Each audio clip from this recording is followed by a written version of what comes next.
Hola amigos del Excel, hoy os voy a mostrar cómo poner un formato de tabla a un rango de datos con Google Sheets. Es muy sencillo.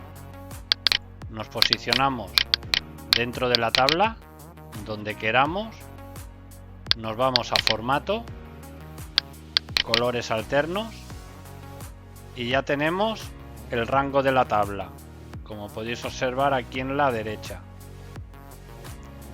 Podemos cambiar el color que queramos, también podemos modificarlo como más nos guste y podemos poner un pie de tabla.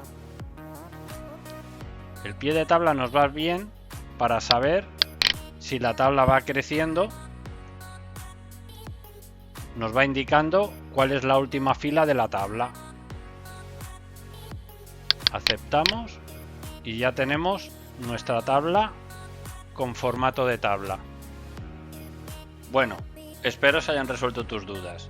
Si te ha gustado, dale a like, comparte y suscríbete para más vídeos como este.